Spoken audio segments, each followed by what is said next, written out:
بسم اللہ الرحمن الرحیم۔ حیات الصحابہ جلد سوم۔ اللہ کے رسول صلی اللہ علیہ وسلم نے جن چیزوں کی خبر دی ہے ان پر یقین کرنا۔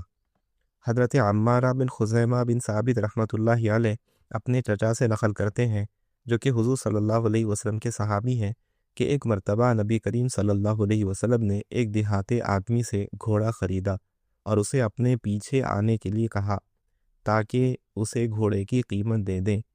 حضور صلی اللہ علیہ وسلم تیز تیز چلتے ہوئے آگے نکل گئے۔ وہ دیہاتی آہستہ آہستہ چل رہا تھا۔ لوگوں کو معلوم نہیں تھا کہ حضور صلی اللہ علیہ وسلم نے اس سے یہ گھوڑا خرید لیا ہے، اس لیے لوگ اس سے اس گھوڑے کا سودا کرنے لگے۔ ہوتے ہوتے ایک آدمی نے اس گھوڑے کی قیمت حضور صلی اللہ علیہ وسلم سے زیادہ لگا دی، تو اس نے حضور کا آواز دے کر کہا، اگر آپ یہ گھوڑا خریدنا چاہتے ہیں تو خرید لیں، ورنہ میں اسے بیچنے لگا ہوں۔ حضور نے جب اس دیہاتی کی یہ بات سنی تو رک گئے۔ جب دیہاتی آپ صلی اللہ علیہ وسلم کے پاس پہنچا تو آپ نے اس سے کہا، کیا میں نے تم سے یہ گھوڑا خرید نہیں لیا ہے؟ اس نے کہا، نہیں، اللہ کی قسم میں نے آپ کو یہ گھوڑا نہیں بیچا۔ حضور نے فرمایا، نہیں، میں تم سے گھوڑا خرید چکا ہوں۔ حضور اور وہ دیہاتی آپس میں بات کرنے لگے تو دونوں کے گرد لوگ جمع ہو گئے۔ پھر وہ دیہاتی کہنے لگا، آپ اپنا کوئی گواہ لائیں جو اس بات کی گواہی دے کہ میں نے آپ کے ہاتھ یہ گھوڑا بیچا ہے۔ جو بھی مسلمان وہاں آتا وہ اس دیہاتی کو یہی کہتا، تیرا ناز ہو، رسول اللہ صلی اللہ علیہ وسلم تو ہمیشہ صرف حق بات ہی کہتے ہیں۔ یہاں تک کہ حضرت خزیمہ بن ثابت رضی اللہ عنہ بھی آ گئے اور انہوں نے حضور کی اور دیہاتی کی گفتگو کو سنا، اور دیہاتی کہہ رہا تھا، آپ اپنا کوئی گواہ لائیں جو اس بات کی گواہی دے کہ میں نے یہ گھوڑا آپ کے ہاتھ بیچا ہے۔ حضرت خزیمہ نے فوراً کہا، میں اس بات کی گواہی دیتا ہوں کہ تم نے حضور کے ہاتھ یہ گھوڑا بیچا ہے۔ حضور صلی اللہ علیہ وسلم نے حضرت خزیمہ رضی اللہ عنہ کی طرف متوجہ ہو کر فرمایا، تم کس بنیاد پر یہ گواہی دے رہے ہو؟ حضرت خزیمہ نے کہا، یا رسول اللہ، میں اس بنیاد پر یہ گواہی دے رہا ہوں کہ میں آپ کو سچا مانتا ہوں۔ اس پر حضور صلی اللہ علیہ وسلم نے اکیلے حضرت خزیمہ کی گواہی دو آدمیوں کی گواہی کے برابر قرار دے دی۔ حضرت محمد بن عمارہ بن خزیمہ رحمۃ اللہ علیہ کہتے ہیں کہ حضور صلی اللہ علیہ وسلم نے فرمایا، اے خزیمہ، تم تو ہمارے ساتھ نہیں تھے، تو تم کس بنیاد پر گواہی دے رہے ہو؟ انہوں نے کہا، یا رسول اللہ، جب میں آپ کو آسمان کی باتوں میں سچا مانتا ہوں تو آپ یہ جو بات کہہ رہے ہیں اس میں آپ کو سچا کیسے نہ مانوں؟ چنانچہ حضور نے ان کی گواہی دو مردوں کے گواہی کے برابر قرار دے دی۔ ابن سعد کی دوسری روایت میں یہ ہے کہ حضرت خزیمہ نے کہا، مجھے اس بات کا یقین ہے کہ آپ ہمیشہ صرف حق بات ہی کہتے ہیں، ہم اس سے بھی بہتر بات یعنی دینی معاملات میں آپ پر ایمان لا چکے ہیں۔ حضور صلی اللہ علیہ وسلم نے ان کی گواہی کو درست قرار دیا۔ حضرت عائشہ رضی اللہ عنہا فرماتی ہیں، جب حضور صلی اللہ علیہ وسلم شب معراج میں مسجد اقصی تشریف لے گئے تو لوگ اس بارے میں باتیں کرنے لگے، اور جو لوگ آپ پر ایمان لائے تھے اور آپ کی تصدیق کر چکے تھے ان میں سے کچھ لوگ مرتد ہو گئے۔ پھر یہ لوگ حضرت ابوبکر رضی اللہ عنہ کے پاس گئے اور ان سے جا کر کہا، آپ کا اپنے حضرت کے بارے میں کیا خیال ہے؟ وہ یہ کہہ رہے ہیں کہ وہ آج رات بیت المقدس گئے۔ حضرت ابوبکر رضی اللہ عنہ نے کہا، کیا انہوں نے یہ بات کہی ہے؟ لوگوں نے کہا، جی ہاں۔ حضرت ابوبکر نے کہا، اگر انہوں نے یہ بات کہی تو بالکل سچ ہے۔ لوگوں نے کہا، تو کیا آپ اس بات کی تصدیق کرتے ہیں کہ وہ آج رات بیت المقدس گئے تھے اور صبح سے پہلے واپس بھی آ گئے؟ حضرت ابوبکر نے کہا، جی ہاں، میں تو اس سے بھی زیادہ بعید النظر آنے والے امور میں ان کی تصدیق کرتا ہوں۔ اسی وجہ سے حضرت ابوبکر کا نام صدیق رکھا گیا۔ ایک روایت میں یہ ہے کہ حضور پر جو لوگ ایمان لا چکے تھے ان میں سے کچھ لوگ اس واقعے پر مرتد ہو گئے اور ان میں سے بہت سے لوگوں نے اس واقعے کی تصدیق کی۔ بہرحال یہ واقعہ بھی بڑی آزمائش کا تھا۔ حضرت انس رضی اللہ عنہ شب معراج کا واقعہ تفصیل سے ذکر کرتے ہیں۔ آخر میں یہ ہے کہ جب مشرکوں نے حضور صلی اللہ علیہ وسلم کی بات سنی تو وہ حضرت ابوبکر صدیق کے پاس گئے اور ان سے کہا، اے ابوبکر، آپ کا اپنے حضرت کے بارے میں کیا خیال ہے؟ وہ بتا رہے ہیں کہ وہ آج رات 1 مہینے کی مسافت پر گئے تھے اور پھر رات کو ہی واپس آ گئے۔ آگے پچھلی حدیث جیسا مضمون ہے۔ حضرت جابر بن عبداللہ رضی اللہ عنہ فرماتے ہیں کہ حضرت عمر رضی اللہ عنہ کے زمانہ خلافت میں 1 سال ٹڈیاں کم ہو گئی۔ حضرت عمر نے ٹڈیوں کے بارے میں بہت پوچھا لیکن کہیں سے کوئی خبر نہ ملی تو وہ اس سے بہت پریشان ہوئے۔ چنانچہ انہوں نے ایک سوار ادھر یعنی یمن بھیجا اور دوسرا شام، تیسرا عراق بھیجا تاکہ یہ سوار پوچھ کر آئے کہ کہیں ٹڈی نظر آئی ہے یا نہیں۔ جو سوار یمن گیا تھا وہ وہاں سے ٹڈیوں کی ایک مٹھی لایا اور لا کر حضرت عمر کے سامنے ڈال دی۔ حضرت عمر نے جب انہیں دیکھا تو 3 دفعہ اللہ اکبر کہا، پھر فرمایا میں نے حضور صلی اللہ علیہ وسلم کو یہ فرماتے ہوئے سنا، اللہ تعالیٰ نے 1000 قسم کی مخلوق پیدا کی ہے، 600 سمندر میں اور 400 خشکی میں، اور ان میں سے سب سے پہلے ٹڈی ختم ہوں گی۔ جب ٹڈیاں ختم ہو جائیں گی تو پھر اور مخلوقات بھی ایسے آگے پیچھے ہلاک ہونی شروع ہو جائیں گی جیسے موتیوں کی لڑی کا دھاگا ٹوٹ گیا ہو۔ حضرت فضالہ بن ابی فضالہ انصاری رضی اللہ عنہ فرماتے ہیں کہ حضرت علی بن ابی طالب رضی اللہ عنہ ینبع میں بیمار تھے اور بیماری کافی شدید تھی۔ میں اپنے والد کے ساتھ ان کی عیادت کرنے ینبع گیا۔ میرے والد صاحب نے ان سے کہا، آپ یہاں کیوں ٹھہرے ہوئے ہیں؟ اگر آپ کا یہاں انتقال ہو گیا تو آپ کے پاس صرف جوہینا کے دیہاتی ہوں گے، آپ تھوڑی سی تکلیف فرما کر مدینہ تشریف لے چلیں۔ اگر آپ کا وہاں انتقال ہوا تو پھر آپ کے ساتھی آپ کے پاس ہوں گے جو آپ کی نماز جنازہ پڑھیں گے۔ میرے والد حضرت ابو فضالہ بدری صحابہ میں سے تھے، اس لیے حضرت علی کی نگاہ میں ان کا بڑا مقام تھا۔ حضرت علی رضی اللہ عنہ نے فرمایا، مجھے یقین ہے کہ میرا اس بیماری میں انتقال نہیں ہوگا، کیونکہ حضور صلی اللہ علیہ وسلم نے مجھے بتایا تھا کہ جب تک میں امیر نہ بنایا جاؤں اور پھر میری یہ داڑھی میرے سر کے خون سے رنگی نہ جائے، اس وقت تک میں نہیں مروں گا۔ حضرت علی رضی اللہ عنہ فرماتے ہیں، میں اونٹ کی رکاب میں پاؤں رکھ رہا تھا، اتنے میں حضرت عبداللہ بن سلام میرے پاس آئے اور کہنے لگے، آپ کہاں جا رہے ہیں؟ میں نے کہا، عراق۔ انہوں نے کہا، اگر آپ وہاں گئے تو کوئی آپ کو تلوار سے مار دے گا۔ حضرت علی کہتے ہیں، اللہ کی قسم میں نے ان سے پہلے یہ بات حضور صلی اللہ علیہ وسلم سے سنی ہوئی ہے۔ حضرت معاویہ بن جریر حضری رحمۃ اللہ علیہ کہتے ہیں کہ حضرت علی رضی اللہ عنہ نے فرمایا کہ گھوڑے سوار میرے سامنے سے گزرے، چنانچہ سوار گزرنے لگے۔ پھر حضرت علی کے پاس سے ابن ملجم گزرا۔ حضرت علی نے اس سے اس کا نام اور نسب پوچھا، اس نے اپنے باپ کے علاوہ کسی اور کا نام بتا دیا۔ حضرت علی نے فرمایا، تم غلط کہتے ہو۔ پھر اس نے اپنے باپ کا نام لیا۔ حضرت علی نے فرمایا، اب تم نے ٹھیک کہا، حضور صلی اللہ علیہ وسلم نے مجھے بتایا تھا کہ میرا قاتل یہودیوں میں سے ہوگا۔ یہ ابن ملجم یہودی تھا۔ حضرت علی نے اسے کہا، چلے جاؤ۔ حضرت عبیدہ رحمۃ اللہ علیہ کہتے ہیں کہ حضرت علی ابن ملجم کو دیکھتے تو یہ شعر پڑھتے، میں اسے عطیہ دینا چاہتا ہوں، وہ مجھے قتل کرنا چاہتا ہے۔ تم قبیل مراد میں سے اپنا وہ دوست لاؤ جو تمہارا عذر بیان کرے۔ مراد ابن ملجم کا قبیلہ تھا۔ حضرت ابو طفیل رحمۃ اللہ علیہ کہتے ہیں کہ حضرت علی بن ابی طالب رضی اللہ عنہ کے پاس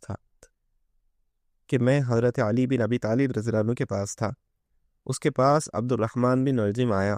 حضرت علی نے حکم دیا کہ اسے عطیہ دیا جائے، پھر اپنی داڑھی کی طرف اشارہ کرتے ہوئے فرمایا، اس داڑھی کو اوپر کے حصے کے خون سے رنگنے سے اس بدبخت کو کوئی نہیں روک سکتا۔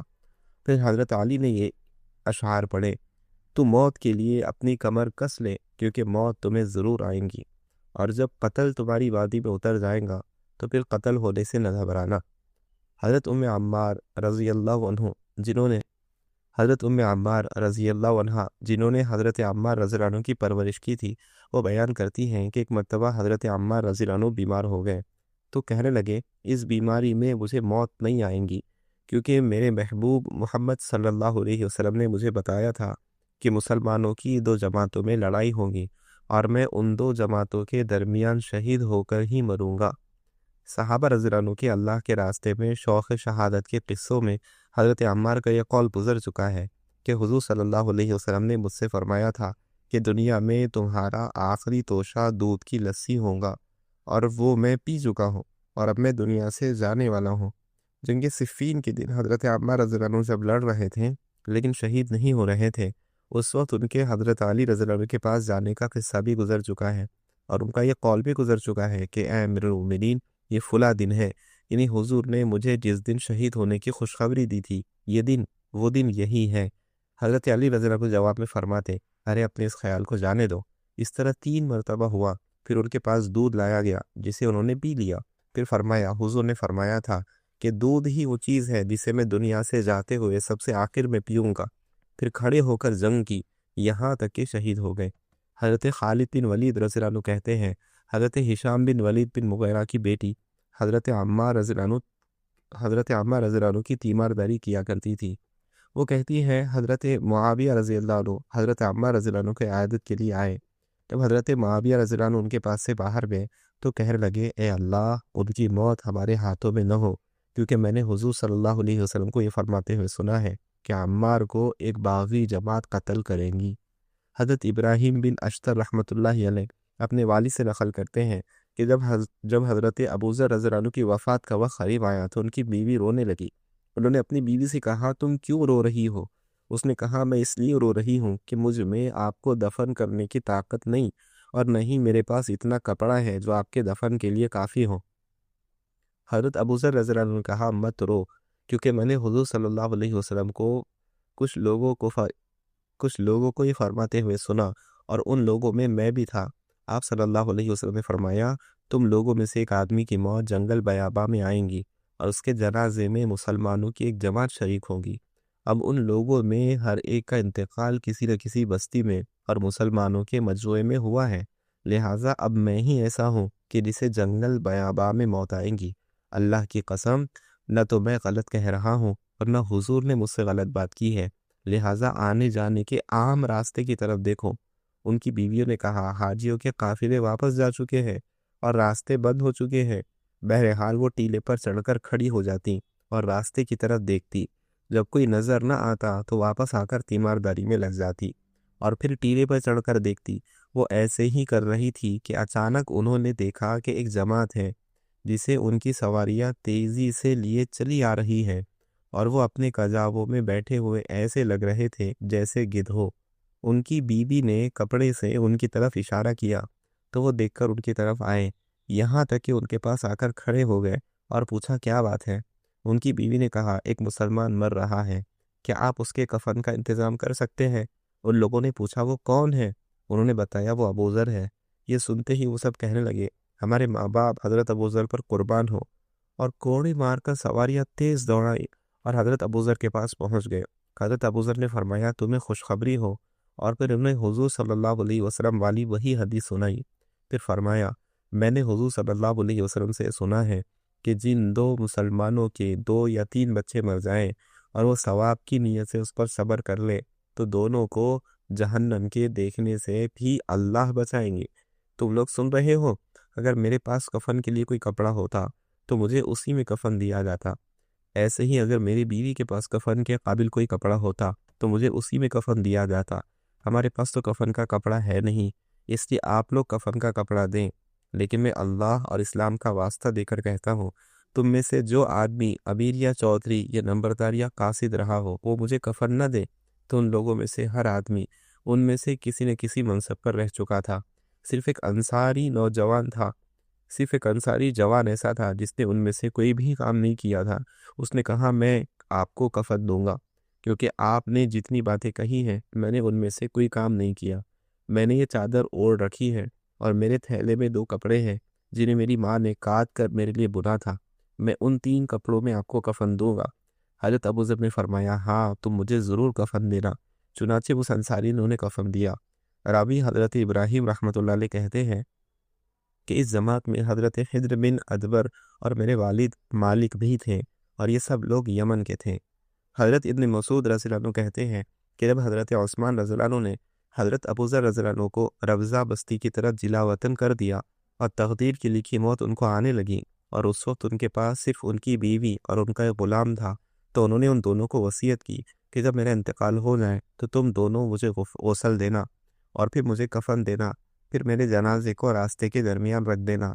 جو بھی پہلا قافلہ آپ لوگوں کے پاس سے گزرے انہیں بتا دینا کہ یہ حضور کے صحابی حضرت ابوذر رضی اللہ عنہ ہیں، ان کے دفن کرنے میں ہماری مدد کرو۔ چنانچہ جب ان کا انتقال ہو گیا تو ان دونوں نے غسل دے کر کفن پہنا کر ان کا جنازہ راستے کے درمیان رکھ دیا۔ اتنے میں حضرت عبداللہ بن مسعود رضی اللہ عنہ عراق کی جماعت کے ساتھ وہاں پہنچے۔ یہ لوگ عمرہ کرنے جا رہے تھے۔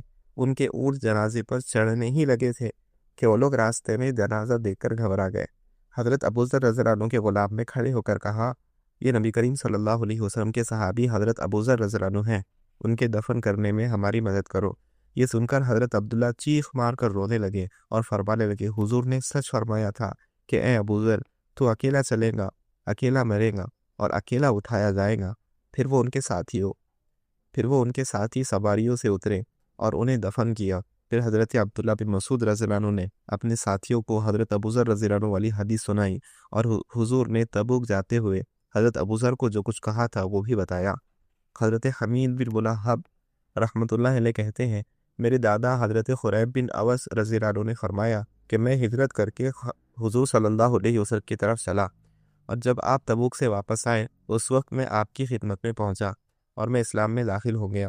میں نے حضور صلی اللہ علیہ وسلم کو یہ فرماتے ہوئے سنا کہ مجھے یہ سفید ہیرا شہر دکھایا گیا، اور یہ شیما بنت بقیلہ ازدیہ سفید خچر پر سوار کالا دوپٹہ اوڑھے ہوئے گویا کہ مجھے نظر آ رہی ہیں۔ میں نے کہا، یا رسول اللہ، اگر ہم ہیرا میں داخل ہوں اور جو منظر آپ نے شیما کا بتایا ہے اس منظر میں ہمیں ملے تو کیا وہ مجھے مل جائیں گی؟ حضور نے فرمایا، ہاں، وہ تمہاری باندی ہے۔ پھر حضور کے انتقال کے بعد بہت سے لوگ مرتد ہو گئے، لیکن ہمارے قبیلے بنو تیم میں کوئی مرتد نہ ہوا۔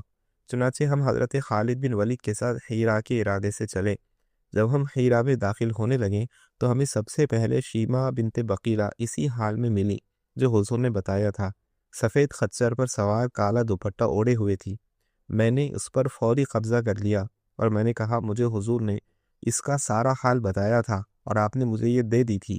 حضرت خالد نے مجھ سے گواہ طلب کیے، چنانچہ حضرت محمد بن مسلمہ انصاری اور حضرت محمد بن بشیر انصاری رضی اللہ عنہ میرے گواہ بنے، جس پر حضرت خالد نے مجھے شیما دے دی۔ پھر اس شیما کے پاس اس کا بھائی عبد المسیح بن بقیلہ صلح کے ارادے سے آیا اور اس نے مجھ سے کہا، شیما کو میرے ہاتھ بیچ دو۔ میں نے کہا، اللہ کی قسم، اس کی قیمت 10 سے کم نہیں لوں گا۔ چنانچہ اس نے مجھے 1000 درہم دے دیے اور میں نے شیما اس کے سپرد کر دی۔ میرے ساتھیوں نے مجھ سے کہا، اگر تو 100,000 یعنی لاکھ لیتے تو وہ لاکھ بھی تمہیں دے دیتا، اس کے پاس تو پیسے بہت تھے۔ میں نے کہا، مجھے معلوم نہیں تھا 10 سے بھی بڑا ہنسا ہوتا ہے۔ حضرت زبیر بن حیہ رحمۃ اللہ علیہ کہتے ہیں، عجمی کافر سردار بندار فان نے یہ پیغام بھیجا کہ اے عرب کے لوگوں، اپنے میں سے ایک آدمی میرے پاس بھیجو تاکہ ہم اس سے بات کریں۔ چنانچہ لوگوں نے اس کام کے لیے حضرت مغیرہ بن شعبہ رضی اللہ عنہ کا انتخاب کیا۔ حضرت زبیر کہتے ہیں، میں ان کو دیکھ رہا تھا کہ ان کے لمبے لمبے بال تھے اور وہ کانے تھے، چنانچہ وہ اس سردار کے پاس گئے۔ جب وہ وہاں سے واپس آئے تو ہم نے ان سے پوچھا، اس سردار سے کیا بات ہوئی؟ انہوں نے بتایا، میں نے پہلے اللہ کی حمد و ثنا بیان کی، پھر میں نے کہا، زمانے جاہلیت میں ہم لوگ تمام لوگوں سے زیادہ دور گھر والے تھے، آبادی دور دور تھی، اور سب سے زیادہ بھوکے تھے، سب سے زیادہ بدحال تھے، تمام لوگوں میں ہر خیر سے سب سے زیادہ دور تھے، یہاں تک کہ اللہ تعالیٰ نے ہمارے پاس ایک رسول بھیجا جس نے ہم سے دنیا میں اللہ کی مدد کا اور آخرت میں جنت کا وعدہ کیا، اور جب سے وہ رسول ہمارے پاس آئے ہیں اس وقت سے ہم اپنے رب کی طرف سے مسلسل کامیابی اور مدد ہی دیکھ رہے ہیں، اور ہم تمہارے پاس آئے ہیں اور اللہ کی قسم ہمیں یہاں بادشاہت اور شاندار زندگی نظر آ رہی ہے، ہم اسے چھوڑ کر بدحالی کی طرف کبھی واپس نہیں جائیں گے، بلکہ یا تو تم پر غالب آ کر جو کچھ تمہارے قبضے میں ہے وہ سب کچھ لے لیں گے، یا پھر یہاں ہی شہید ہو جائیں گے۔ حضرت جبیر بن حیہ رحمۃ اللہ علیہ نے حضرت نعمان بن مقرن رضی اللہ عنہ کے احواز والوں کے پاس آدمی بھیجنے کے بارے میں لمبی حدیث ذکر کی ہے۔ اس میں یہ بھی ہے، احواز والوں نے مطالبہ کیا کہ ان کے پاس کوئی آدمی بھیجے، چنانچہ حضرت نعمان رضی اللہ عنہ نے حضرت مغیرہ بن شعبہ رضی اللہ عنہ کو بھیجا۔ ان لوگوں کے ترجمان نے کہا، تم لوگ کون ہو؟ حضرت مغیرہ نے کہا، ہم عرب کے کچھ لوگ ہیں، ہم سخت بدحالی میں تھے، بہت طویل عرصے سے پریشانیوں اور مصیبتوں میں مبتلا تھے، ہم بھوک کی وجہ سے کھال اور گٹھلی چوسا کرتے تھے، اون اور بالوں کے کپڑے پہنتے تھے، درختوں اور پتھروں کی عبادت کیا کرتے تھے۔ ہمارا یہی حال چل رہا تھا کہ آسمانوں اور زمین کے رب نے ہمارے پاس ہم میں سے ایک نبی بھیجا جس کے ماں باپ کو ہم پہچانتے تھے۔ ہمارے نبی نے ہمیں اس بات کا حکم دیا کہ جب تک تم لوگ ایک اللہ کی عبادت نہ کرو یا جزیہ ادا نہ کرو ہم تم سے جنگ کرتے رہیں، اور ہمارے نبی نے ہمیں اللہ کے سارے پیغام پہنچائے۔ ان میں ایک پیغام یہ بھی تھا کہ ہم میں سے جو آدمی قتل ہوگا، شہید ہوگا، وہ جنت میں اور ایسی نعمتوں میں جائیں گا کہ ان جیسی نعمتیں اس نے کبھی نہیں دیکھی ہوں گی، اور ہم میں سے جو زندہ رہ جائیں گا وہ تمہاری گردنوں کا مالک ہوگا، تم پر غلبہ پائے گا۔ حضرت طلق رحمۃ اللہ علیہ کہتے ہیں کہ ایک آدمی نے آ کر حضرت ابو دردہ رضی اللہ عنہ سے کہا، اے ابو دردہ، آپ کا گھر جل گیا؟ انہوں نے فرمایا، میرا گھر نہیں جل سکتا۔ پھر دوسرے آدمی نے آ کر وہی بات کہی تو انہوں نے کہا، میرا گھر نہیں جل سکتا۔ پھر تیسرے آدمی نے آ کر وہی بات کہی تو اس کو بھی یہی کہا میرا گھر نہیں جل سکتا۔ پھر چوتھے آدمی نے آ کر کہا آگ تو بھڑکی تھی اور آپ کے گھر تک بھی پہنچ گئی تھی لیکن وہاں جا کر بجھ گئی۔ انہوں نے فرمایا مجھے یقین تھا کہ اللہ تعالیٰ ایسا نہیں کریں گے، یعنی میرے گھر کو جلنے نہیں دیں گے۔ اس آدمی نے کہا ابو دردہ ہمیں پتہ نہیں چل رہا ہے کہ آپ کی کون سی بات زیادہ عجیب ہے۔ پہلے آپ نے کہا میرا گھر نہیں جل سکتا، پھر بعد میں آپ نے کہا مجھے یقین تھا کہ اللہ تعالیٰ ایسا نہیں کریں گے۔ انہوں نے فرمایا میں نے چند کلمات حضور صلی اللہ علیہ وسلم سے سنے ہیں، جو آدمی صبح کو یہ کلمات کہہ لیں گا شام تک اسے کوئی مصیبت نہیں پہنچیں گی۔ وہ کلمات یہ ہیں اللہم آنت ربی لا الہ الا انت علیک توکلت وانت رب العرش الکریم ما شاء اللہ کان وما لم یشاء لم یکن ولا حول ولا قوة الا باللہ العلی العظیم اعلم ان اللہ علی کل شیء قدیر وان اللہ قد احاط بكل شیء علما اللہم انی اعوذ بک من شر نفسی ومن شر کل دابہ انت آخذ بناصیتها ان ربی علی صراط مستقیم۔ ترجمہ اے اللہ تو میرا رب ہے، تیرے سوا کوئی معبود نہیں، تجھ پر میں نے توکل کیا، تو محترم عرش کا رب ہے۔ جو اللہ تبارک و تعالیٰ نے چاہا وہ ہوا اور جو نہیں چاہا وہ نہیں ہوا۔ برائیوں سے بچنے کی قوت اور نیکی کرنے کی طاقت صرف بزرگ و برتر اللہ ہی سے ملتی ہیں۔ میں اس بات کو جانتا ہوں کہ اللہ ہر چیز کو جانتا ہے۔ اے اللہ میں اپنے نفس کے شر سے اور ہر اس جانور کے شر سے تیری پناہ چاہتا ہوں جس کی پیشانی کو تو پکڑنے والا ہے، بے شک میرا رب سیدھے راستے پر ہے۔ دعوت کے باب میں گزر چکا ہے کہ حضرت عدی بن حاتم رضی اللہ عنہ نے فرمایا اس ذات کی قسم جس کے قبضے میں میری جان ہے، تیسری بات بھی ضرور ہو کر رہیں گی، اس لیے کہ حضور فرما چکے ہیں۔ صحابہ کرام کا جماعتوں کو دعوت دینے کے بھیجنے کے باب میں گزر چکا ہے کہ حضرت ہشام بن عاص نے جب ابن اہم سے کہا اللہ کی قسم یہ دربار جہاں تم بیٹھے ہوئے ہوں یہ بھی، اور انشاءاللہ تمہارے بڑے بادشاہ ہرقل کا ملک روم بھی ہم تم سے ضرور لیں گے، کیونکہ ہمیں اس کی خبر ہمارے نبی حضرت محمد صلی اللہ علیہ وسلم نے دی ہے۔ حضرت ابوبکر صدیق رضی اللہ عنہ کا اللہ کے راستے میں لشکر بھیجنے کا اہتمام کرنے کے باب میں گزر چکا ہے کہ حضرت علی رضی اللہ عنہ نے کہا میری رائے یہ ہے کہ چاہے آپ خود جائیں چاہے کسی اور کو ان کے پاس بھیج دے، انشاءاللہ کامیابی آپ ہی کو ہوں گی، آپ کی مدد ضرور ہوں گی۔ حضرت ابوبکر رضی اللہ عنہ نے فرمایا اللہ تمہیں خیر کی بشارت دے، یہ تمہیں کہاں سے پتہ چل گیا کہ کامیابی تو ہمیں ہی ملے گی اور ہماری مدد ضرور ہوگی؟ حضرت علی نے کہا میں نے حضور کو فرماتے ہوئے سنا کہ یہ دین اپنے دشمنوں پر غالب آ کر رہے گا یہاں تک کہ یہ دین مضبوطی سے کھڑا ہو جائے اور دین والوں کو غلبہ مل جائے۔ حضرت ابوبکر رضی اللہ عنہ تعجب سے فرمایا سبحان اللہ، یہ حدیث کتنی عمدہ ہے، تم نے یہ حدیث سنا کر مجھے خوش کر دیا، اللہ تمہیں ہمیشہ خوش رکھے۔ اور تائیدات غیبیہ کے باب میں حضرت ابن عمر رضی اللہ عنہ کا یہ قول آئے گا کہ جب حضرت ابن عمر رضی اللہ عنہ نے شیر کا کان پکڑ کر مڑوڑا اور اس کو راستے سے ہٹایا تو اس کو کہا حضور صلی اللہ علیہ وسلم نے تمہارے بارے میں غلط نہیں کہا ہے، میں نے حضور صلی اللہ علیہ وسلم کو یہ فرماتے ہوئے سنا ہے کہ ابن آدم جس چیز سے ڈرتا ہے اللہ تعالیٰ وہ چیز ابن آدم پر مسلط کر دیتے ہیں، اور اگر ابن آدم اللہ کے علاوہ کسی سے نہ ڈریں تو اللہ تعالیٰ اس پر اپنے علاوہ کسی اور کو مسلط نہیں ہونے دیتے۔